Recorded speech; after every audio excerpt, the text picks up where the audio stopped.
जवाहरलाल नेहरू की जयंती उस दिन मनाई जाती है जिस दिन उसका जन्मदिन होता है। गांधी की जयंती उस दिन मनाई जाती है जिस दिन उसका जन्मदिन होता है। पटेल की जयंती उस दिन मनाई जाती है जिस दिन उसका जन्मदिन होता है। लोकमान्य तिलक की जयंती उस दिन मनाई जाती है जिस दिन उसका जन्म होता है।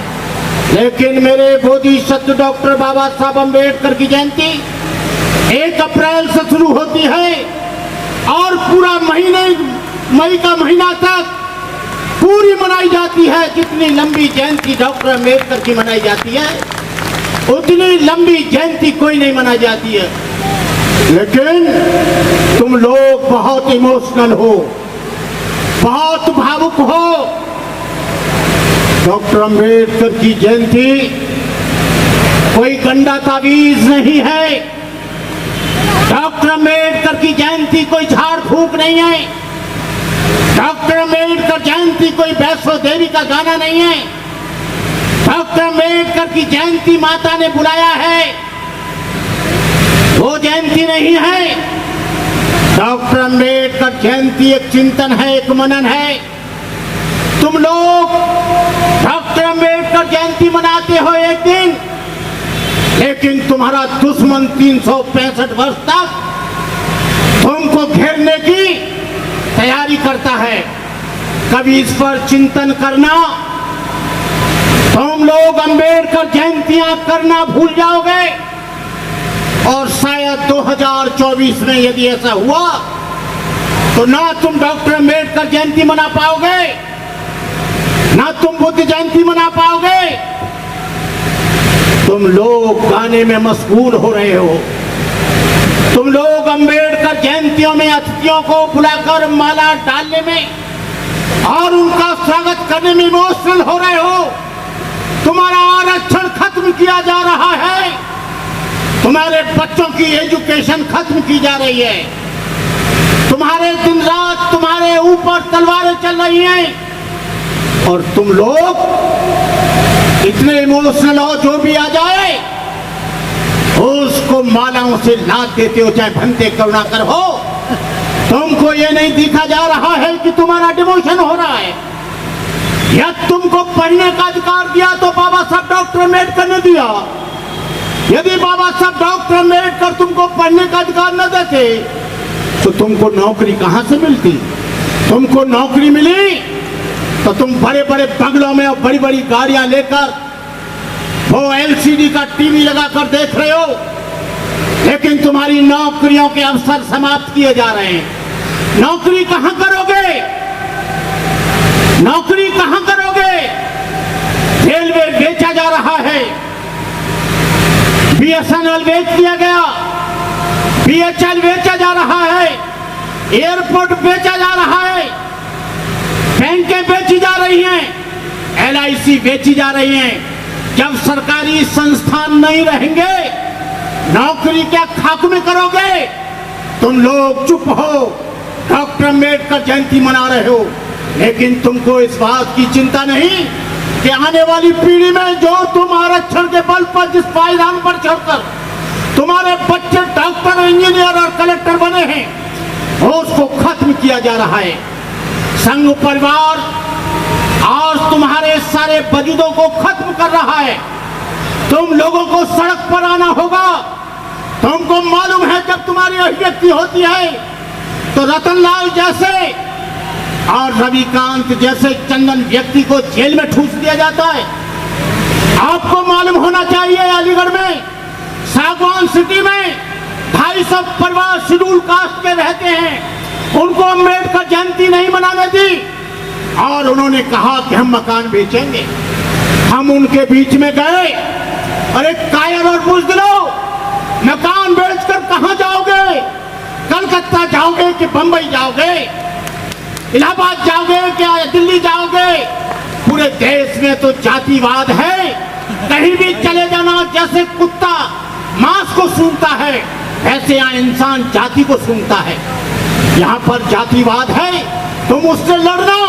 बाबा साहब डॉक्टर अम्बेडकर के ऊपर कहर ढाया गया, लेकिन डॉक्टर अम्बेडकर ने देश को छोड़ना पसंद नहीं किया। तुम लोग, तुम्हारा आरक्षण खत्म हो रहा है। जो 0 पर हमारे बच्चे का एडमिशन होता था, आज तुम्हारे बच्चे डॉक्टर नहीं बन पाएंगे। तुम्हारे पास 1 करोड़ रुपया नहीं है। तुम्हारे बच्चे इंजीनियर नहीं बन पाएंगे। तुम्हारे बच्चे पोस्ट ग्रेजुएशन नहीं कर पाएंगे। तुमको इस बात के लिए सोचना चाहिए। और मैं जा रहा था झंडे वाला पर बड़े बड़े, बहुत बड़े बड़े पोस्टर लगे थे।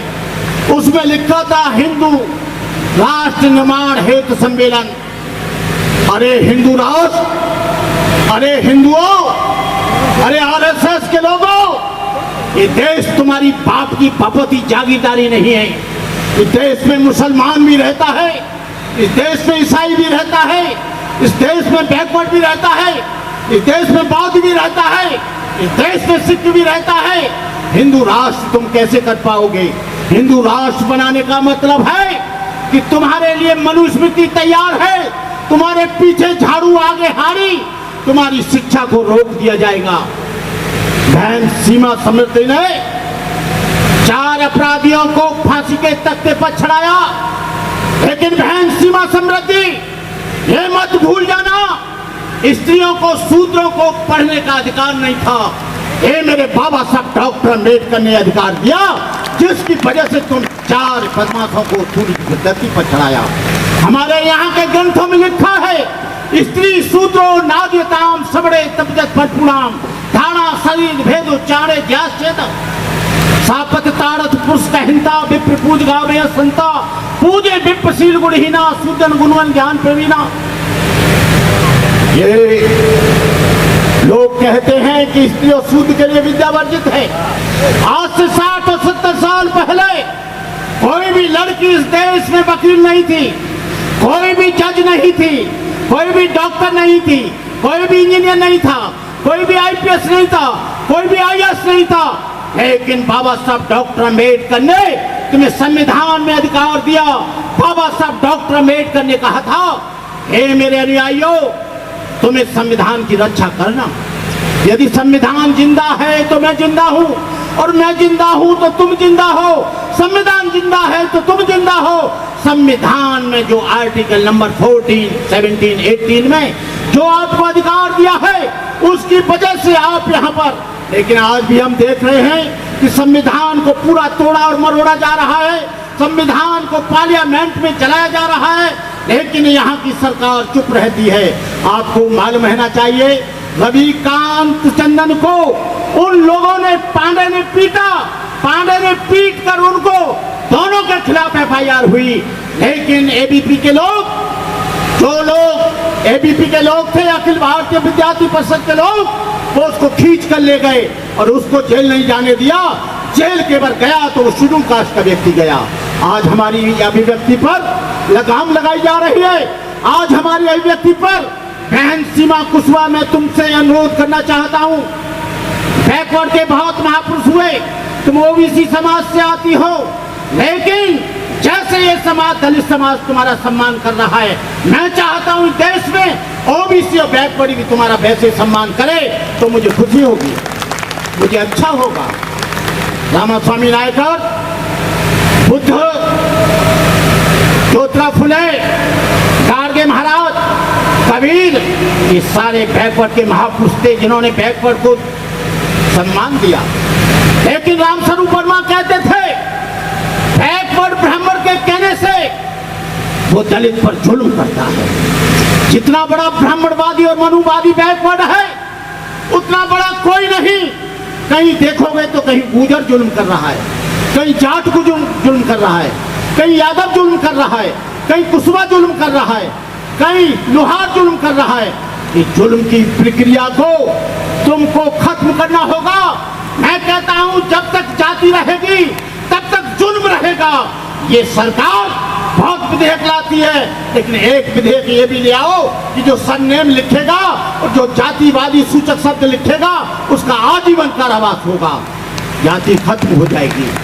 एक आंदोलन निकाला कि सारे लोग मुंह पर मास्क लगाएंगे, मास्क नहीं लगाएंगे तो 2000 रुपया जुर्माना हो जाएगा। इतना भय था, इतना आतंक था कि सारे लोग मुंह पर मास्क लगाने चले थे। केवल 2000 10,000 रुपया के जुर्माने पर, और जब 20 साल की सजा होगी तो फिर कोई भी जातिवाद नहीं मानेगा। ये जातिवाद इसलिए माना जाता है क्योंकि यहाँ पर जातिवादी लोग बेलगाम हो गए हैं।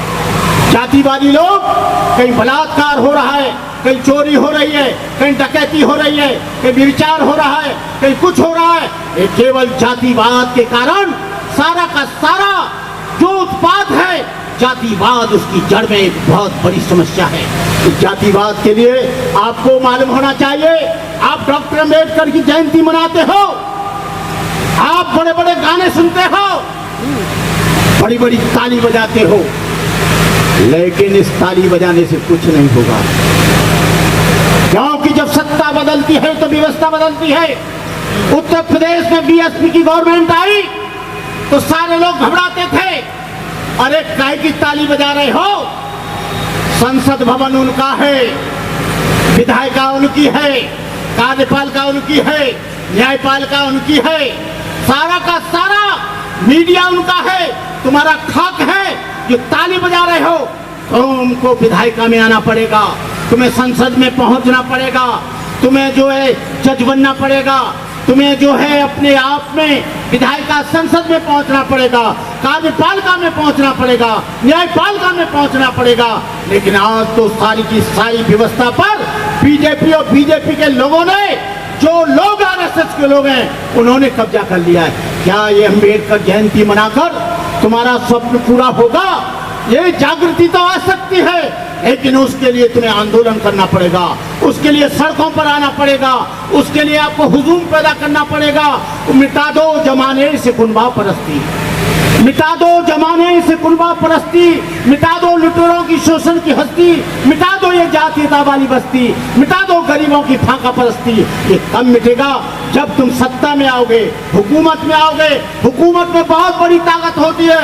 राजा अशोक ने 84,000 बौद्ध स्तूप बनाए।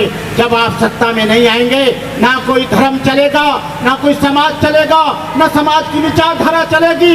मैं आप लोगों से कहना चाहता हूँ, जो यहाँ 14% वोट था बीएसपी का, 1% हो गया। जो 23% वोट था तो 12% रह गया उत्तर प्रदेश में। ये कौन सा परिवर्तन है? ये कौन सा आंदोलन है? तुम लोग चुप बैठे हो, आप लोग आते हो और झाड़ू में वोट डालाते हो। मैंने पूछा था केजरीवाल जी से, केजरीवाल जी आप बाबा साहब का फोटो ऑफिसों में मत लगाओ, इस काम को हम कर लेंगे, बाबा साहब की मूर्तियां मत लगाओ, ये हमारे ऊपर छोड़ दो। तुम केवल एक काम कर लो कि इनका जो वोट लिया है, जो आप पंजाब में जीते हैं, हमारे लोगों को संसद में भेजे। लेकिन एक आदमी संसद में नहीं भेजा, सारे के सारे ब्राह्मण बनिया और ठाकुर भेज दिए। यहाँ पर जो उत्तर प्रदेश में ये आदमी जो बात करता है चुपड़ी चिकनी खांस खांस के, मैं कहता हूँ यहाँ का बैकलॉग पूरा कर दो। जो दिल्ली की हमारी शेड्यूल कास्ट की सीटें खाली पड़ी हैं, उसको भी पूरा कर दो, तो हम समझेंगे कि तुम डॉक्टर अम्बेडकर को मानते हो। ये डॉक्टर अम्बेडकर को मानते नहीं है। ये जो है आपको बताएं, डॉक्टर अम्बेडकर से इनका कोई लेना देना नहीं है। ये इमोशनल ब्लैकमेल करते हैं। लोग खुश हो जाते हैं कि डॉक्टर अम्बेडकर की मूर्ति लगा दी, ऑफिस में पहुंच गया, झटाक वोट झाड़ू में, झटाक वोट कमल में, झटाक वोट पंजे में। अरे तुम लोग समझते क्यों नहीं हो? उत्तर प्रदेश में इतना बड़ा बदलाव जब बहन जी आई तो कितना बड़ा भूचाल आया। हर गांव में डॉक्टर अम्बेडकर की मूर्ति लगी, उनके लिए शिक्षा संस्थान बनाए, उनके लिए आईएएस कोचिंग सेंटर बनाए, उनके लिए अच्छी अच्छी यूनिवर्सिटियां बनाई। हम कहते हैं कि हमारे बच्चों को अच्छी यूनिवर्सिटी दो, अच्छा व्यापार दो, अच्छा रोजगार दो। डॉक्टर अम्बेडकर का मिशन इसी से पूरा होगा। लेकिन होता क्या है, हमारे साथ इमोशनल ब्लैकमेल किया जाता है। तुम्हारे बीच में तो जो भी आ जाए उसको सर माथे रख लेते हो। कल परसों का गुंडा यदि एमएलए बनकर आ जाए, आप फूलों से लाद दोगे। लेकिन जो 40 वर्ष से तुम्हारा सामाजिक कार्यकर्ता काम कर रहा है, ये तुम्हारी बदसलूकी है। आरएसएस में उन लोगों का सम्मान किया जाता है जो पुराने लोग होते हैं। हमारे यहाँ उन लोगों का सम्मान किया जाता है, पुराने हैं चाहे नहीं है, लेकिन वो एमपी हो गया, वो बीएसपी का कोई पदाधिकारी हो गया।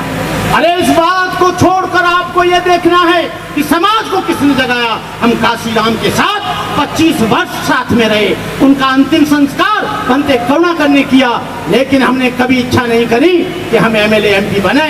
आज भी हम समाज को जगाते रहते हैं। तो मैं मुख्य रूप से बहन सीमा समृद्धि से कहना चाहूंगा, अपनी बात समाप्त कर रहा हूं कि आप उस बुद्ध को, अंबेडकर को, साहूजी महाराज को, आपके रामास्वामी नायकर को, कबीर को, गाडगे महाराज को, तिरुवल्लुवरम को और पिछड़े समाज में भी पहुंचाने का काम करें, जिससे वो समझ जाएगा, अपने अधिकारों के लिए जागृत हो जाएगा।